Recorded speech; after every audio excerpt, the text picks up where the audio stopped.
The intersection of reality and perception. Now, we actually didn't say that word during the podcast, but it has to do with Jessica Collier's master's thesis and a lot of the concepts we talked about color, how humans perceive color, and all these sorts of things. Greg, what a wonderful time we had with Jessica.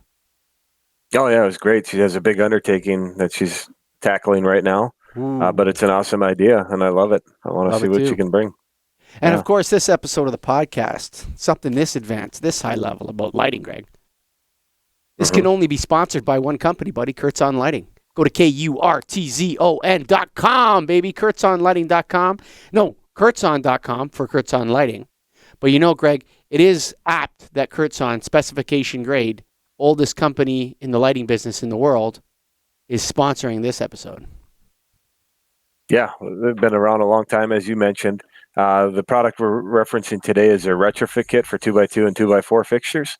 So their fixtures are unique, and a lot of them were made fluorescent because they've been around a long time.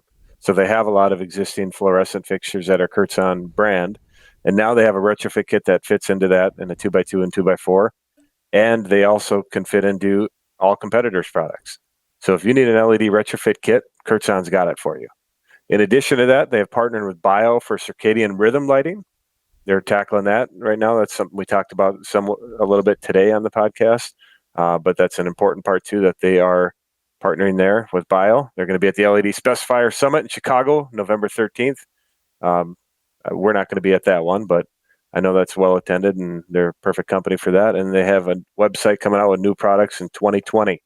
So be on the lookout for the website. What's the website, Michael? Go to KURTZON.com, baby. That's Kurtzon.com, specification grade. It always seems weird that they get scheduled to do an ad whenever we have some high-level, important lighting conversation to have. And they belong there. That's Kurtzon.com, specification grade. Check them out. And of course, the National Association of Innovative Lighting Distributors, where it all goes down. That's where you need to come. Biloxi's coming up April 19th to 23rd. Biloxi, we haven't chosen a site yet, but we're getting real close. You want to be down there, folks. It's going to be a heck of a convention. A convention, yeah. It's not a conference. It's a convention. It's a convention. But for right now, Jessica Collier of the Advanced Lighting Team at Pacific Northwest National Laboratory on the Get a Grip on Lighting podcast. Welcome to the Get a Grip on Lighting podcast, Jessica. Hi, thanks for having me so much. Yeah, say hi to Greg Eric. Hello, Greg. How you doing? Good, Jessica. Thanks for coming in. Thanks for having me. So the Advanced Lighting Team at Pacific Northwest National Laboratory. What is that? What is the Advanced Lighting Team? Yeah, so I just started there a few months ago. So I came on as a postmaster's research associate. We are contracted by the United States Department of Energy to research and develop advanced LED technology for the nation, with the sort of primary goal of advancing the adoption rate and saving the nation energy in a place that sort of people forget about maybe, or is an underutilized method of efficiency. So we're working on developing the technology to get it to a place that people find acceptable, and then just trying to figure out what we can add to the industry to help everyone understand how to use LEDs and where they're sort of best suited and what new applications could be for them and new form factors and all sorts of science regarding LED technology.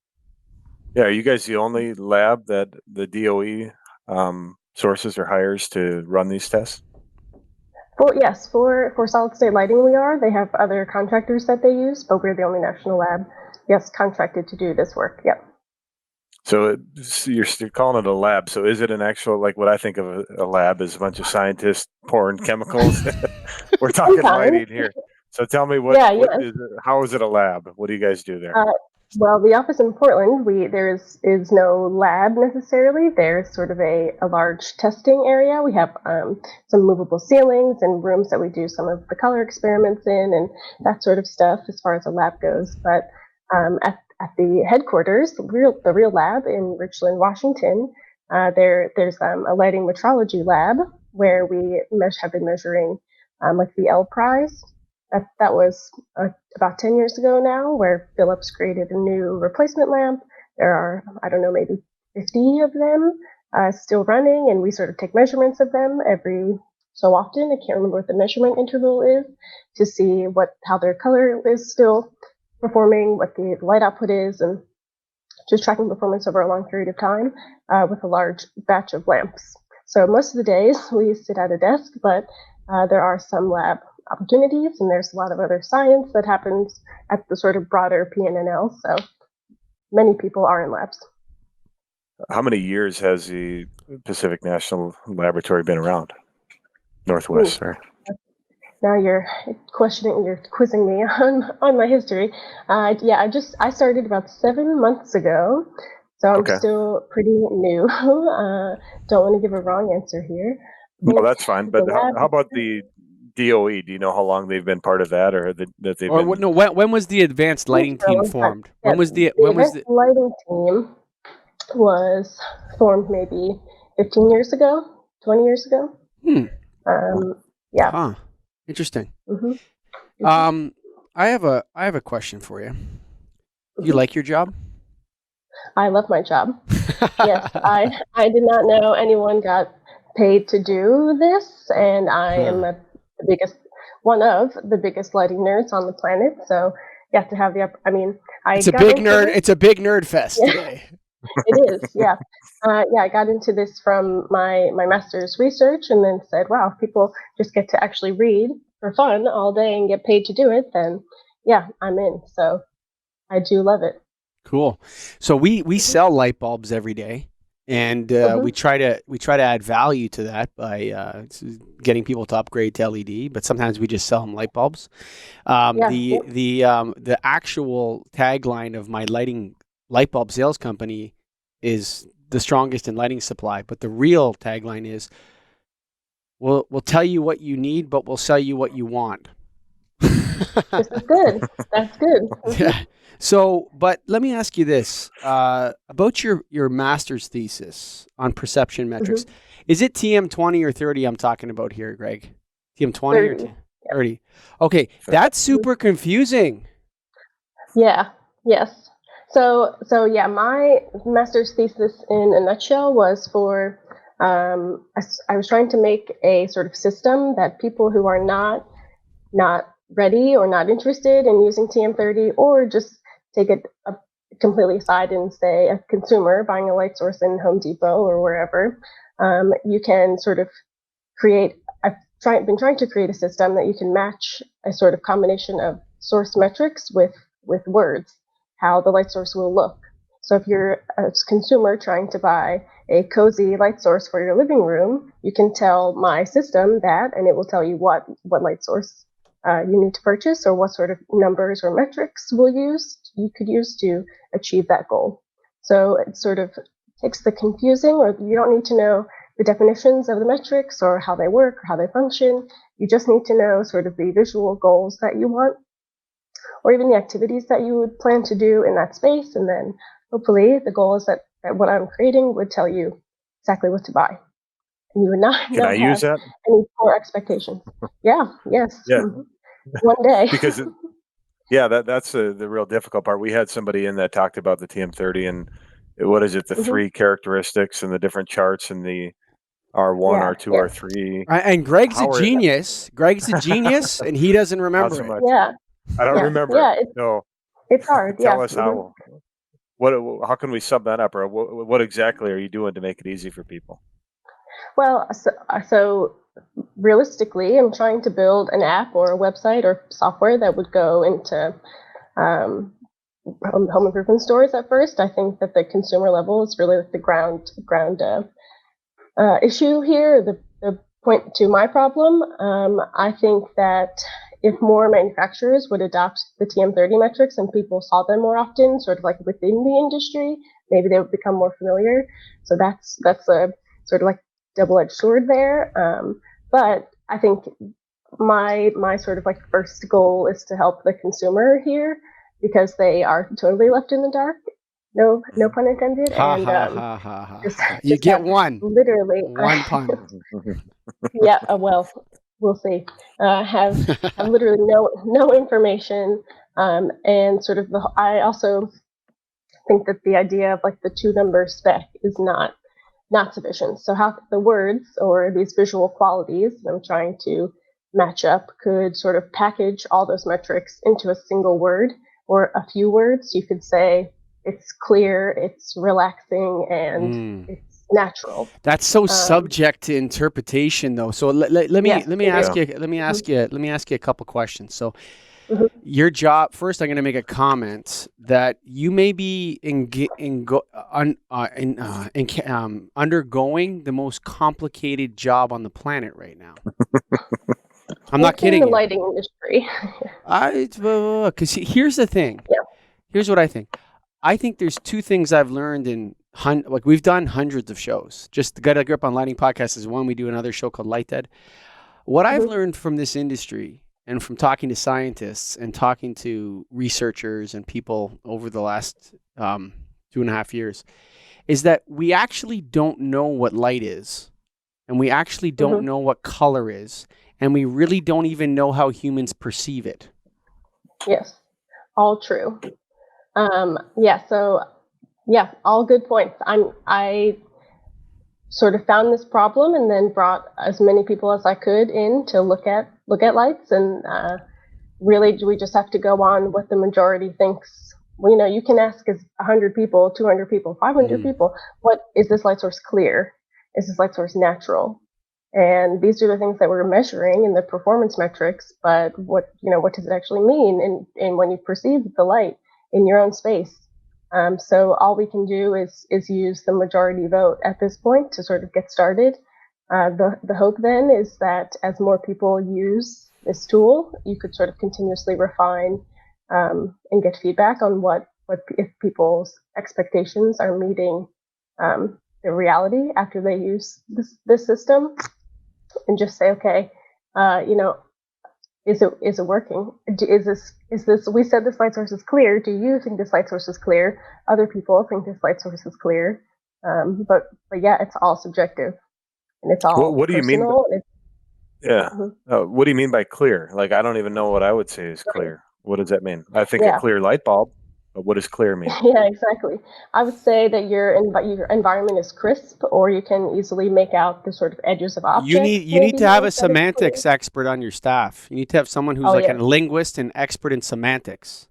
Yes, yeah. And then everybody has to speak English when we're talking about lighting after this is all done.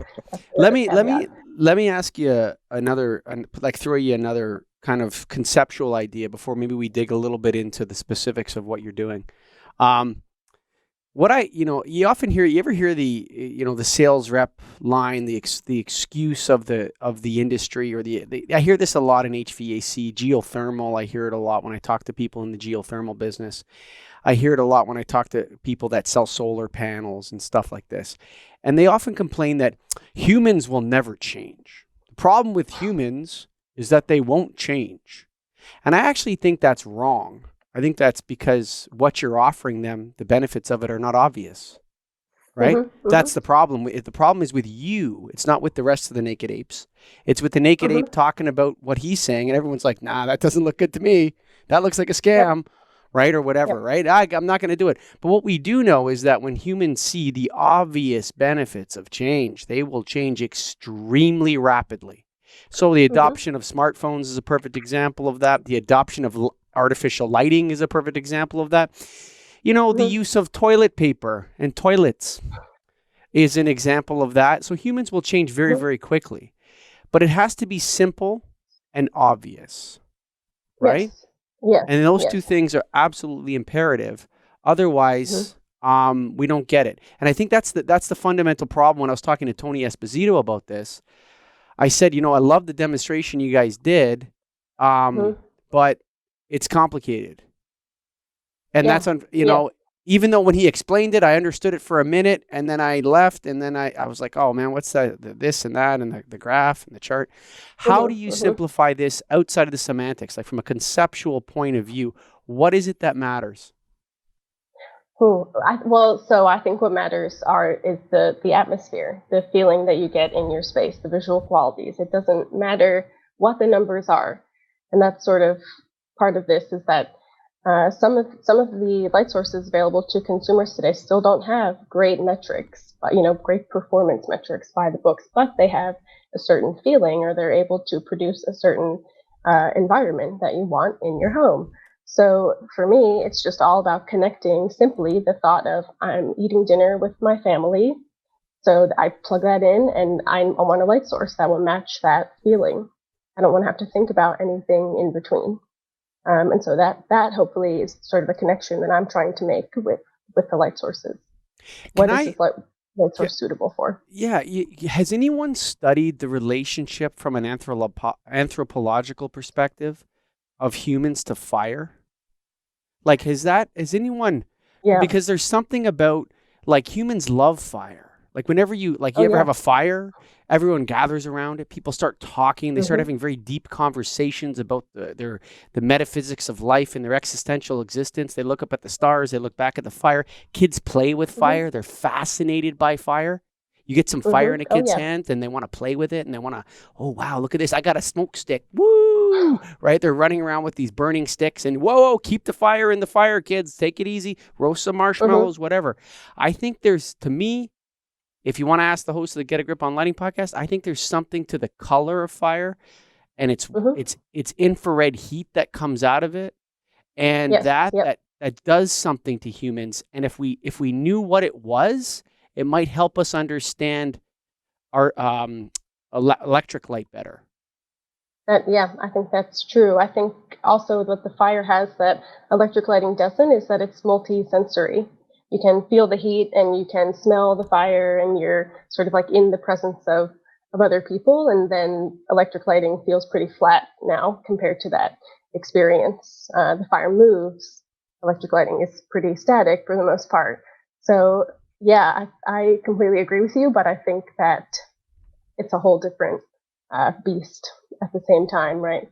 But certainly the feeling, if you were just to take a picture of a fire, so now you're only looking at what sort of color and atmosphere or environment that the light creates, maybe then you could start to understand what any connection would be to the electric lighting world.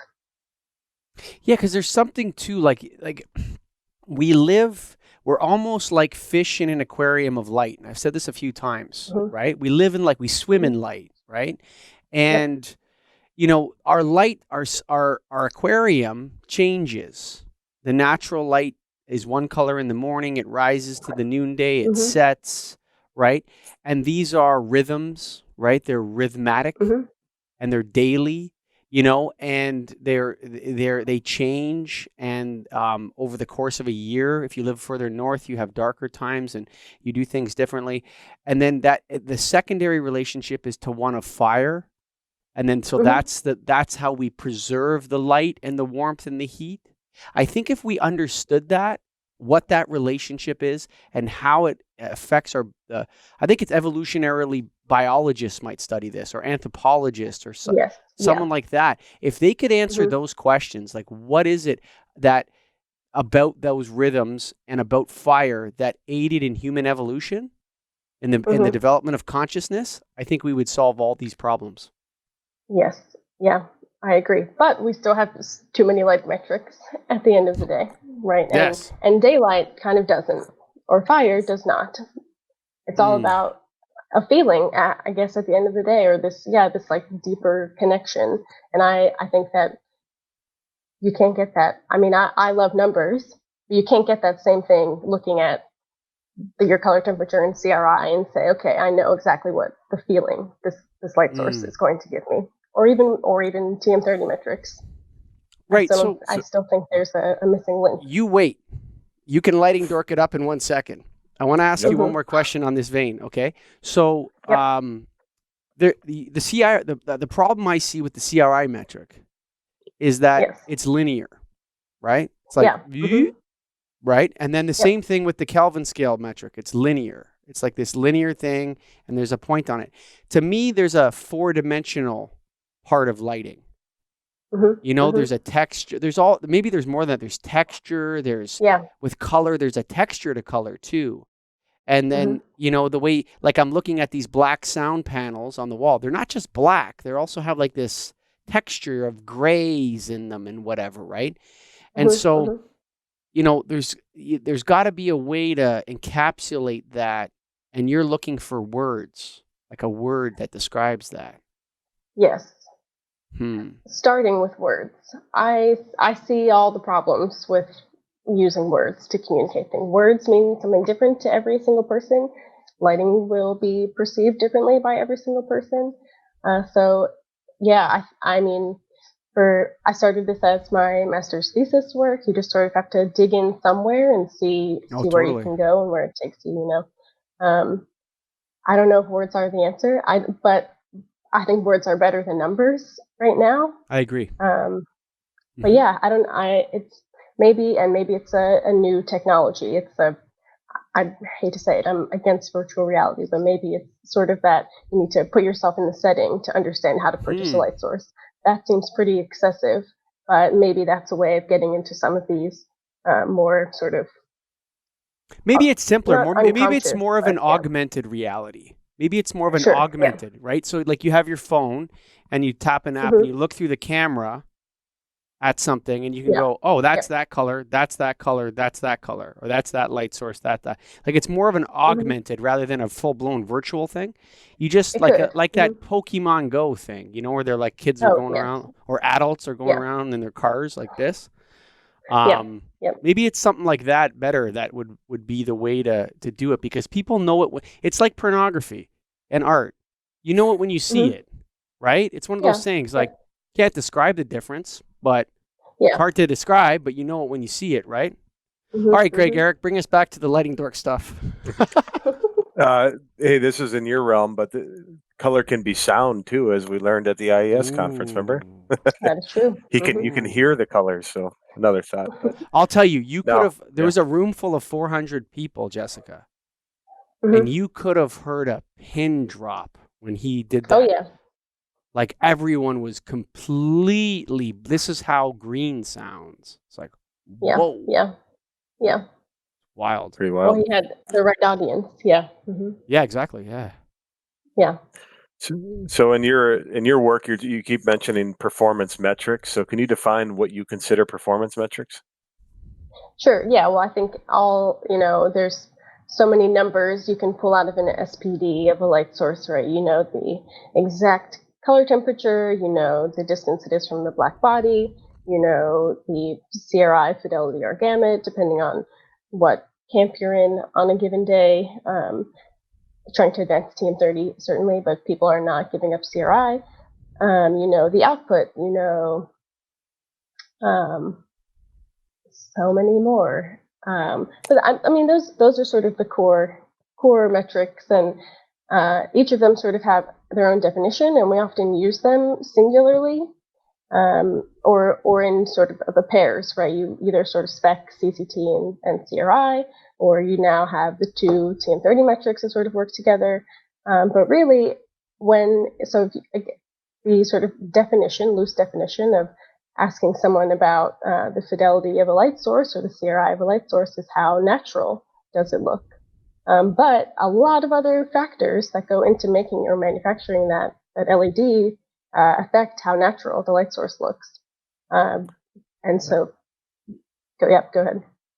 Well, yeah. What I find interesting about this is that you guys are funded by the Department of Energy, and I haven't heard any talk at all about efficiency or lumens per watt. Yeah. No, this was all done before. This is totally outside of NNL. Yes.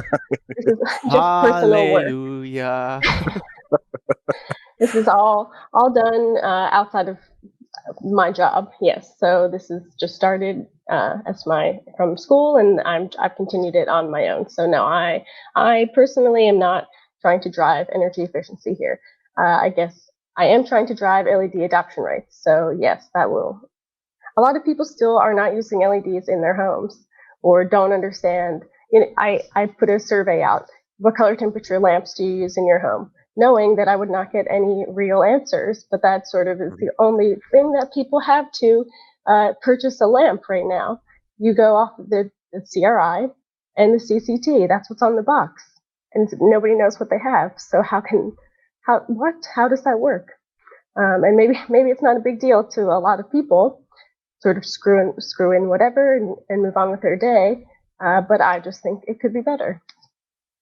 I agree Yeah, with you 100%. a lot of the residential product doesn't even reference CCT. They say soft white or cool white Right, or warm daylight white, right. or warm white. Yeah, Yeah, and you have no idea what you accept. Like the daylight sort is of the range. most unbelievably misused term I've ever come across. Like you Yes. say daylight, that could mean anything to anybody. And Lighting people know as a 6500K in T12. Right. Yeah. Yep. But other than that, let me ask you a little bit about the. I just want to comment on that lumens per watt thing because it's like a thorn in my side. You know what the problem with lumens per watt is, Greg? What's that? It's like being cheap. It's like nobody likes Sure. someone who's cheap. I mean, yeah, you want to save money and all that, but that's not all it's about, man. Saving money? Yeah. Oh, Yep. so all we want to do is save as much energy as possible. No, that's not what lighting is about. Lighting is the heart of interior design. So it's not all about energy savings. In fact, that should almost be secondary now, or third dairy, or fourth dairy. I don't know. Mm-hmm. Yeah, I think we've gotten to a point where we're realizing the sort of potential of the energy savings of LEDs to a certain extent. They are efficient, and we can absolutely make them more efficient, but there's also focus on improving quality still. And I have a design background that's sort of always been first for me, and I sort of think will continue to try and keep it at a high level of importance in the work that I do. But I think there are also other ways to be efficient. It's about putting light at the right place at the right times, or sort of it's maybe not a 2x4 everywhere. Maybe that's not the most efficient way to just throw light into a room. It should be more about sort of the crafting of the design. At the end of the day, that to me is efficiency, not necessarily lumens per watt, but being smarter about your design choices. So with where you're at right now and what you're developing, do you have a starting point of a list of questions that you can share? Like, here's how we're going to do it. Any of that? We have a sort of prototype web app that I keep using in all of my presentations, but I have a very limited number of sources in it right now to sort of match all the metrics. For my thesis work, I just used 5 tunable light sources, so I could sort of go through every setting, and that would be a different combination of metrics to analyze and study within the experiments that I did. So I have total about 30 options, but they're in 5 lamps. So you can sort of choose how warm or cool you would like your light source to be, how relaxing or stimulating you would like your light source to be. You can choose what activities you do in the space that you're producing a light source for, and then hit go, and it would give you like a few options, and then some of the sort of more nuanced details, like distance from the black body, let's say, would shift either sort of pink or green. So I have some sort of like language in the description that would then say, okay, if you have a warm color palette, you need this light source in your room that would be sort of more pink and accentuate those tones. Or if you have a cooler light or color palette, use this light source for sort of the more green and cooler colors. So it's all sort of multi-layered to address all these little bits and pieces that eventually make up the entire visual output.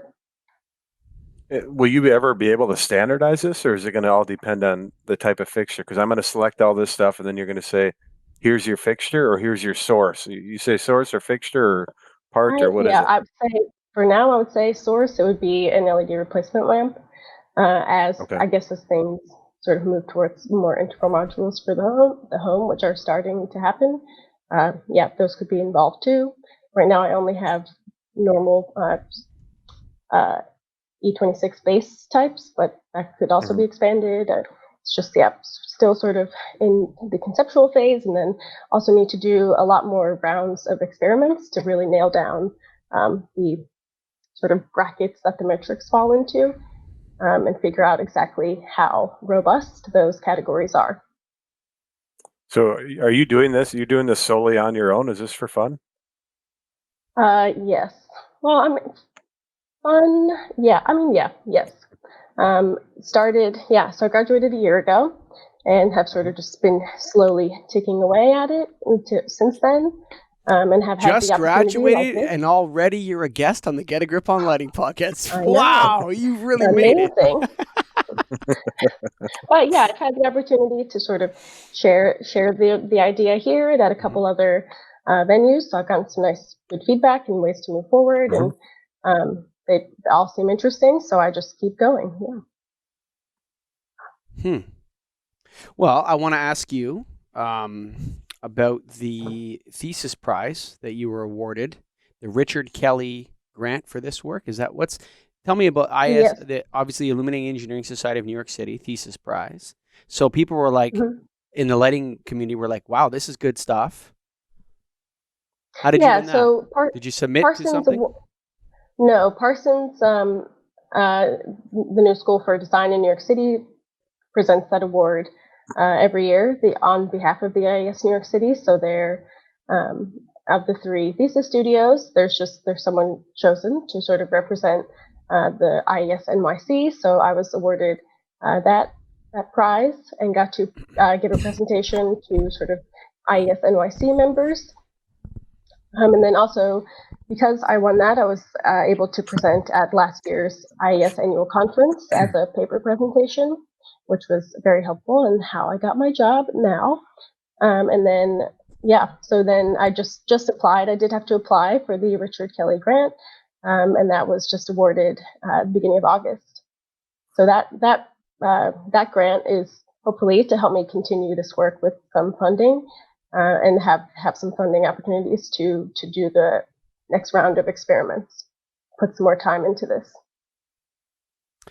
Hopefully develop an actual tool. Yeah.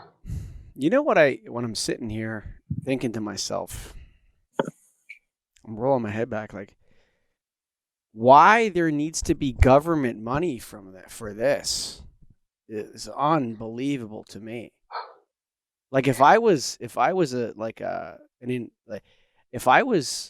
investment, what do you call those guys? You know what I'm talking about? Those investment banker guys. Venture capitalists? Venture capitalist, yes. Yep. If I was a venture capitalist, I'd be all over you like white on rice. Yeah, people have told me to go on Shark Tank, but I just want to do it myself. I don't know. I could certainly use the money if anyone's watching. It's not the Richard Kelly grant is just a personal fund that comes from it's a scholarship fund basically. So no government money, luckily. But yeah, for right now, money is not our biggest problem, which is a good thing to say. I just need manpower. I need time to do the work and look into everything at a sort of deeper level. There's a lot that still needs to be done still, and a lot that could be improved upon. And I think hopefully in, a few years maybe, this would actually help some people. Whew. Jessica Collier. Did I get the last name right? Collier? Yeah. Yep. Boom.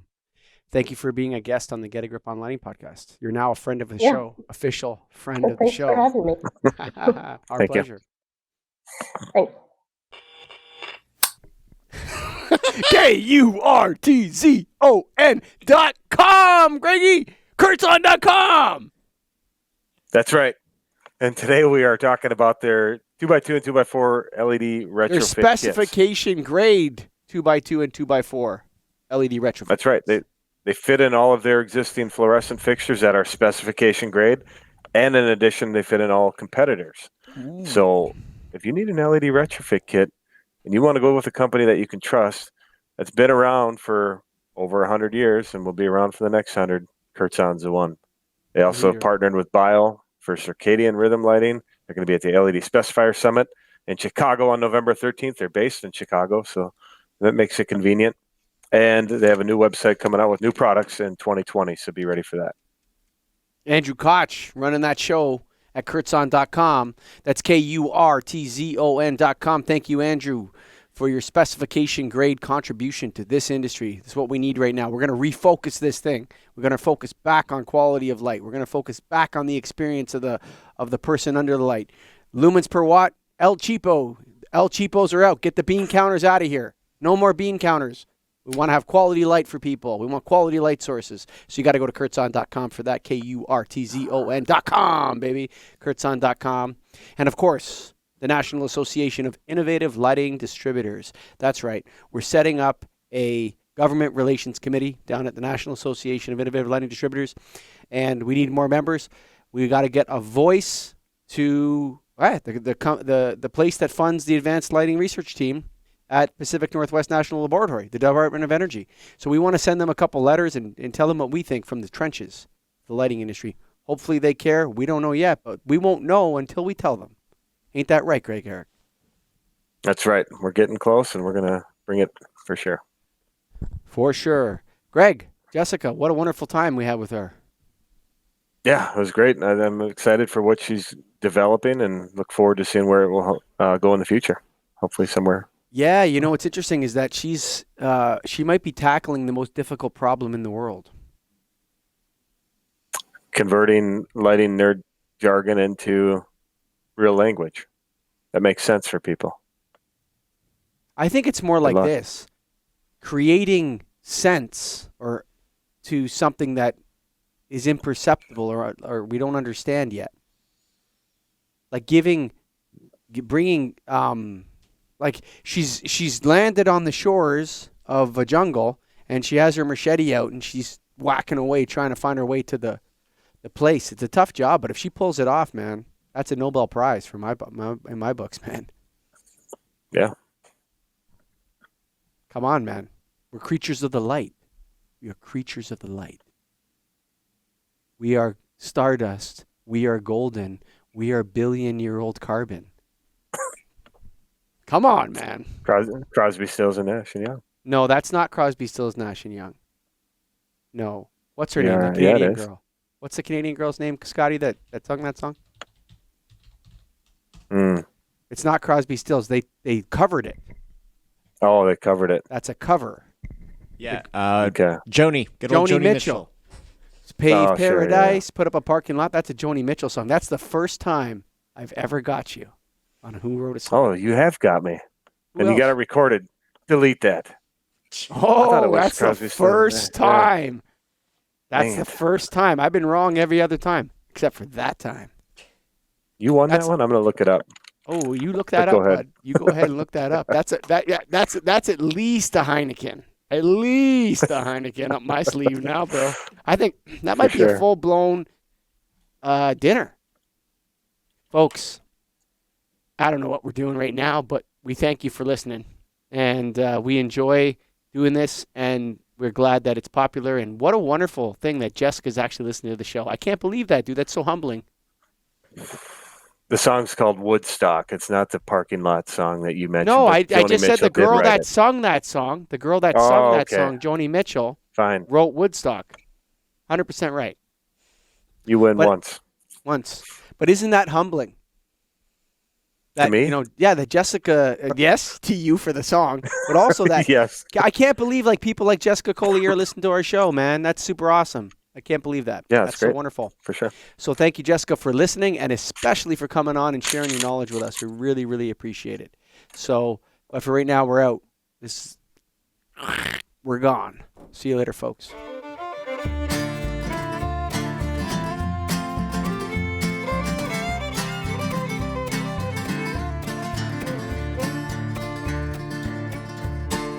Written on the rectory wall, there's a sign there for all. You are lost, Lord is there to find you.